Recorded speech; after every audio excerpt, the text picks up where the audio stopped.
So there's this age-old debate about Judaism. Is Judaism really a people? Is it a religion? But I'm going to argue for something a little bit different. I'm going to say that Judaism is actually about distinction, moments of excellence, of separation, of difference. Looking at one of the most important Jewish holidays, Passover, we actually say something very poignant. Why is this night different from other nights? We're distinguishing Passover from other days in the year.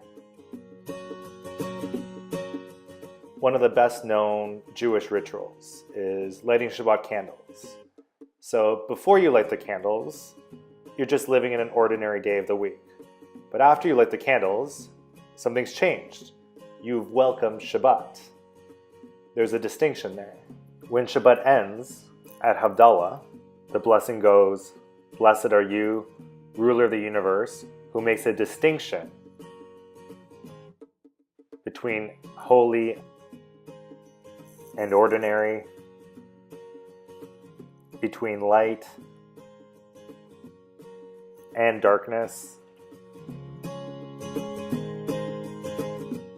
between Israel, meaning the Jewish people, and other nations, between the seventh day, meaning Shabbat, and the other 6 work days, and ends saying, "Blessed are you, Lord, who makes a distinction between the sacred and mundane."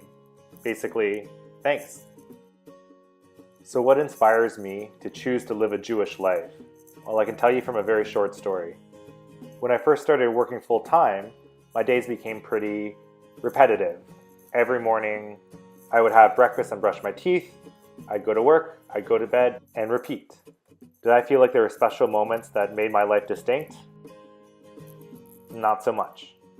I made a conscious effort to start living a Jewish life and elevating those day-to-day moments. Fast forward to my first time to Israel, I went with 34 other people who were secular, and me, the one kind of religious type, who would pray and observe Shabbat and all that. And I loved it because I got to hear other people's Jewish stories. I would hear someone say, "Well, I grew up secular and I never really got the chance to learn." Someone else on my trip would tell me, "Well, I actually converted to Judaism, so I haven't quite internalized all of the culture and ritual yet." Or my absolute favorite, "I only found out I was Jewish recently, so I'm still trying to wrap my head around it." So on my trip, I got to play a very interesting role as a sort of spiritual support for ritual and practice. You might know that there's this tradition for adults who have never had a bar or bat mitzvah to have one on top of Masada. Participants choose a Hebrew name and decide to make an effort to embrace their Jewish identity in a way that inspires them. And I had the opportunity to officiate that ceremony and to hear what their plans were to do just that. Because here's what I'm trying to get across.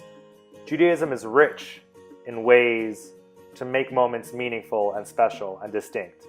If someone told me, "My only Jewish practice is I sing songs with my family and friends on Shabbat," I would say that's amazing, that's distinct.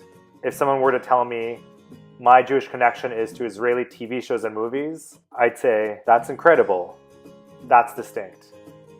If someone were interested in mindfulness and paused and had a moment of reflection every time they touched a mezuzah, I would say, that's beautiful, that's distinct.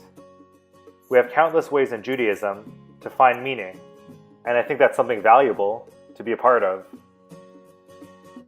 There's a passage in the Hebrew Bible, the Tanakh, that goes, "Ma norah hamakom hazeh," meaning, how awesome is this place? I promise you it says that. So if you find yourself on a trip to Israel, take advantage of this place that's anything but mundane and ordinary, and find at least one point of connection that would make your life feel just a little more distinct.